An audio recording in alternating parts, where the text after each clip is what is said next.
এখন এটা সত্য কথা যে বাংলাদেশে ম্যাক্সিমাম মানুষজন এক্সস্ট লাগায় শুধুমাত্র সাউন্ডের জন্য, বাট এক্সস্টের সাউন্ডের বাইরে আরও অনেক কাজ আছে। এখন কথা হচ্ছে, তাহলে ফ্রি ফ্লো এক্সস্ট যদি ভালোই হয়, মানে গ্যাসটা যদি আরও ফ্রিলি বের হতে পারে, তাহলে কোম্পানি থেকে ফ্রি ফ্লো এক্সস্ট দিয়ে দেয় না কেন?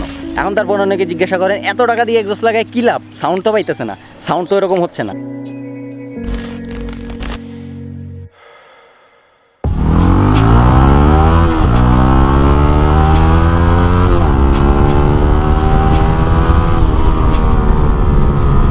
Hello guys, welcome to Bachelor, welcome to another new video. আশা করি সবাই ভালো আছেন। আজকে আমি রাইড করতেছি খুবই বিউটিফুল একটা R15, খুবই বিউটিফুল সাউন্ডিং একটা এক্সস্টের সাথে। তো এই R15টাতে একটা এক্সস্ট লাগানো আছে, এবং আজকের ভিডিও শুধুমাত্র এই এক্সস্টটা নিয়ে না। আজকের ভিডিও হচ্ছে এক্সস্ট মানুষ কেন লাগায়, এক্সস্টের সুবিধা কী অসুবিধা কী এগুলো নিয়ে। বহুদিন আগে আমি একটা ভিডিও করেছিলাম এক্সস্ট নিয়ে, যেখানে আমি এক্সস্টের প্রকারভেদ সম্পর্কে বলেছিলাম যে স্লিপ অন এক্সস্ট কাকে বলে, ফুল সিস্টেম এক্সস্ট কাকে বলে, ফ্রি ফ্লো এক্সস্ট কাকে বলে, আর স্টক এক্সস্ট কী জিনিস সেটা তো আপনারা বুঝেনি। তো ওইখানে আলোচনার পরে আমি ভেবেছিলাম যে লোকজন বুঝতে পারছে যে কী জন্য কী করা হয়, বাট এক্সস্ট যে শুধুমাত্র সাউন্ড না, আরও কিছু কারণে প্রয়োজন পড়ে, এই জিনিসটা যে লোকজন এখনও বুঝে না, এটা বুঝলাম আমি রিসেন্ট যখন এই GSXR ভিডিওটা আপলোড করলাম, যে GSXR BMW S1000 RR যে এক্সস্ট দেওয়া হয় SC প্রজেক্টের, ওটা লাগানো ছিল 1,17,000 টাকা দামের। এই বাইকটা টানতে খুব মজা লাগতেছে, কারণ সাউন্ড খুবই সুন্দর।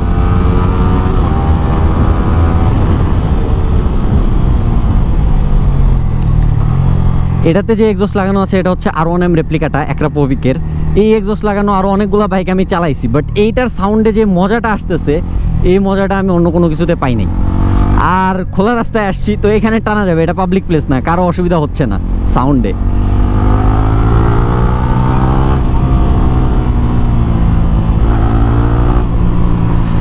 এই রোডের ওই মাথা বন্ধ, সচরাচর এখান থেকে কোনো গাড়ি ঘোড়া চলে না। তো যেটা বলতেছিলাম আর কি, যে অনেকেই এখনও মনে করে যে এক্সস্ট শুধুমাত্র সাউন্ডের জন্য লাগানো হয়। এখন এটা সত্য কথা যে বাংলাদেশে ম্যাক্সিমাম মানুষজন এক্সস্ট লাগায় শুধুমাত্র সাউন্ডের জন্য, বাট এক্সস্টের সাউন্ডের বাইরে আরও অনেক কাজ আছে। এখন সামনে থেমে কোনো শান্তশিষ্ট একটা জায়গায় আপনাদেরকে এই এক্সস্টের কাহিনী সম্পর্কে বলি। ওকে, অবশেষে একটা সুন্দর জায়গা পাওয়া গেছে কথা বলার জন্য, আর এখানে দাঁড়ায় আশা করি এক্সস্ট সম্পর্কে খুব সুন্দরভাবে বোঝানো যাবে। তো এটার যে এক্সস্টটা, আগে এক্সস্টটা দেখায়নি আপনাদেরকে। এটা হচ্ছে R1M রেপ্লিকা এক্সস্ট, এটার মডেল নেম হচ্ছে R1M রেপ্লিকা, আর এটার বেন্ড পাইপ সহ চেঞ্জ করা। এটা একটা ফুল সিস্টেম এক্সস্ট। এক্সস্টের একটা কানেকশন আছে বাইকের পারফরমেন্সের সাথে। এখন এর আগে যখন আমি এক্সস্টের ভিডিওটা করেছিলাম, ওই ভিডিওটাতে আমি বলেছিলাম যে শুধুমাত্র যদি আপনি এক্সস্ট চেঞ্জ করেন, তাহলে সাউন্ড ছাড়া আপনি তেমন একটা ডিফারেন্স পাবেন না। হ্যাঁ, অ্যাক্সিলারেশনে কিছুটা ব্যাকআপ পেতে পারেন, বাট শিওর না হবে কি হবে না। যদি আপনি সাইজের শর্ট টাইপের এক্সস্ট লাগান, মানে শর্ট ক্যান যে এক্সস্টগুলো হয়, এগুলোতে আপনার অ্যাক্সিলারেশন শিওরলি বাড়বে, বাট সেক্ষেত্রে আবার আপনার টপ স্পিডটা কমে যেতে পারে শুধুমাত্র এই এক্সস্টের জন্য, কারণ তখন ব্যাক প্রেশার কম হবে।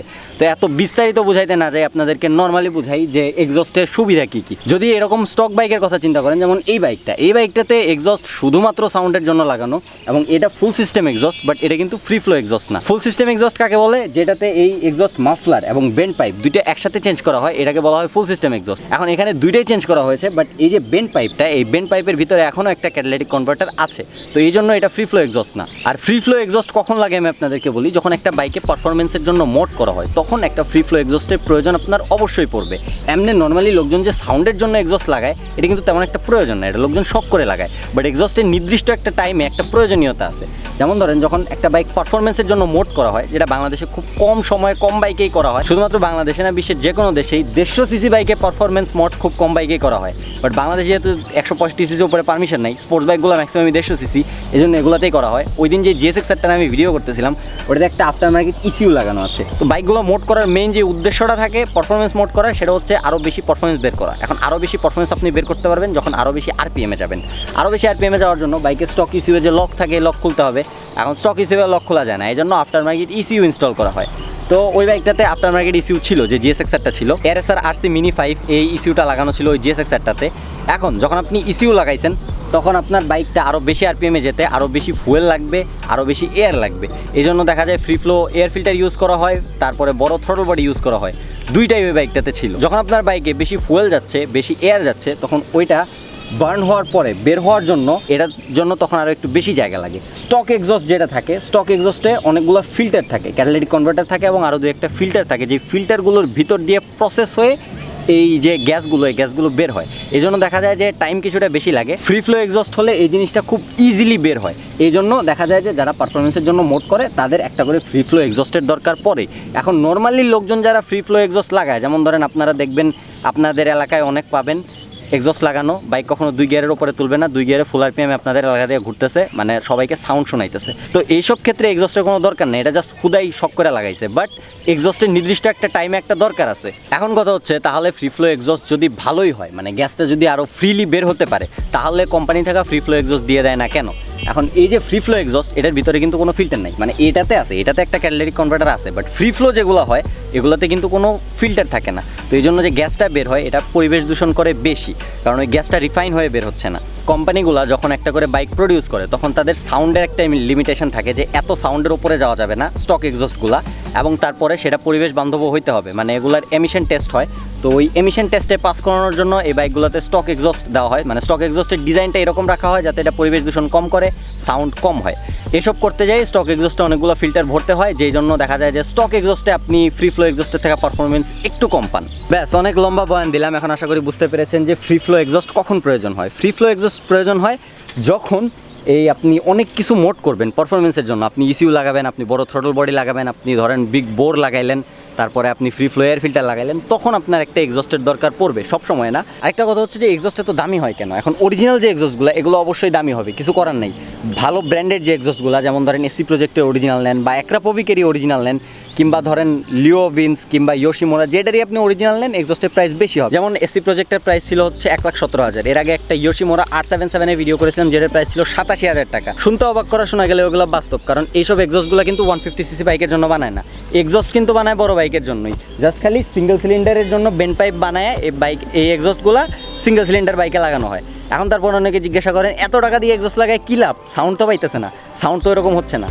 তো আশা করি বুঝতে পেরেছেন এত টাকা দিয়ে কেন এক্সস্ট লাগায়, কারণ ভালো কোয়ালিটির এক্সস্টে আপনি ভালো পারফরমেন্স পাবেন। আর সিঙ্গেল সিলিন্ডার বাইকের জীবনেও এক্সস্ট সাউন্ড ভালো হবে না। মিনিমাম টুইন সিলিন্ডার থেকে, মানে প্যারালাল টুইন যেগুলো, ওগুলোর থেকে এক্সস্ট সাউন্ড কিছুটা বেটার হয়।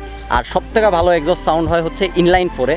এখন বাংলাদেশে তো ইনলাইন 4-এর কোনো বাইক নাই। 250cc পারমিশন যদি হয়ে যায় তাহলে ZX25R এইটা হচ্ছে 4 সিলিন্ডার বাইক, 4 সিলিন্ডার। আর এর পাশাপাশি অনেকগুলো টুইন সিলিন্ডার চাইনিজ বাইক ঢুকবে, অনেকগুলো টুইন সিলিন্ডার জাপানিজ বাইকও ঢুকবে, তখন দেখা যাবে যে মানুষ এক্সস্টের সাউন্ডের মজাটা পাবে। বাট আপাতত যারাই এক্সস্ট লাগাইতেছে সিঙ্গেল সিলিন্ডার বাইকে ওই ডুক ডুক ডুক ডুক ডুক ডুক ডুক ডুক ওইরকম সাউন্ডই হবে, ওই ভুম ভুম ওই সাউন্ড সিঙ্গেল সিলিন্ডার বাইকে পাওয়া যাবে না। তো এক্সস্টের প্রয়োজন পড়ে কখন? যখন আপনি পারফরমেন্স মোড করবেন, বাইকে পারফরমেন্স রিলেটেড অনেক কিছু চেঞ্জ করবেন, তখন আপনার এক্সস্টের প্রয়োজন পড়ে। কোম্পানি থেকে ফ্রি ফ্লো এক্সস্ট দেয় না কেন? কারণ অনেকগুলো এমিশন মানতে হয়, ফিল্টার অ্যাড করতে হয়, এই জন্য কোম্পানি থেকে ফ্রি ফ্লো এক্সস্ট দেয় না। কোম্পানি থেকে ক্যাটালিটিক কনভার্টার এবং আরও যা যা দিতে হয় এগুলো সব কিছু দিয়ে এক্সস্ট তৈরি করে এবং সাউন্ড যেন কম প্রডিউস করে ওইরকমভাবে তৈরি করে। আর সাউন্ড ভালো হয় না কেন? কারণ সিঙ্গেল সিলিন্ডার বাইকের জীবনেও এক্সস্টের সাউন্ড ভালো হবে না, কিছু করার নাই, সিঙ্গেল সিলিন্ডারে ওরকম ডুক ডুক ডুক ডুকি করবে। এই হচ্ছে কাহিনী, আশা করি বুঝতে পেরেছেন। এখন চলেন এই বাইকটা আরেকটু রাইড করি। ভালো কথাই, বাইকটা আপনাদেরকে একটু দেখাই। এ হচ্ছে বাইকটা, আর এই এক্সস্টের সাথে বাইকটা দেখতে অনেক সুন্দর লাগতেছে। রিমগুলো হোয়াইট কালার করা, এটাও কিন্তু ইন্ডিয়ান, এটা কিন্তু ইন্দো না। এটার ফর্কের ওপরে কাভার লাগানো যেরকম আমারটাতে লাগানো আছে, আর সামনে R6-এর একটা মাস্ক এবং তার সাথে ZX10 মিরর, আর আমার বিউটিফুল GSB হেলমেট। বাস, এখন চলুন আবার বাইকটা কিছুক্ষণ রাইড করি, আর সাউন্ডের মজা নেই, আর ভিডিওটা খুব তাড়াতাড়ি শেষ করে দিব। গত ভিডিওতে দেখলাম অনেকে আমার পায়ের খবর জিজ্ঞাসা করতেছিলেন, তো পায়ের অবস্থা হচ্ছে এখন মোটামুটি সুস্থ, বাইক চালাতে পারি খুব ভালোভাবেই, বাট তারপরও হালকা একটু পেইন হয়। টাইট প্যান্ট পরতে পারি না, এই জগার্সের ওপরে আছি কয়েকদিন ধরে, আর এখনও শু পরতে পারি না প্রপারলি। আর আমার বাইকটা এখন সার্ভিস করানোর জন্য এনে রাখছি, ওইটারই কাজ চলতেছে। নেক্সট ভিডিও থেকে আশা করি আমার বাইকটাই দেখতে পারবেন।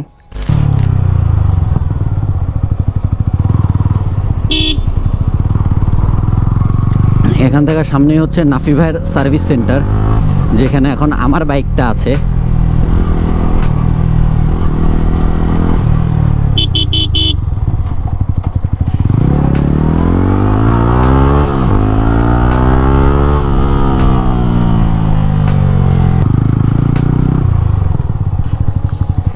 এই যে নাফি ভাই, আর ওই যে ভিতরে আমার বাইকের কাজ চলতেছে।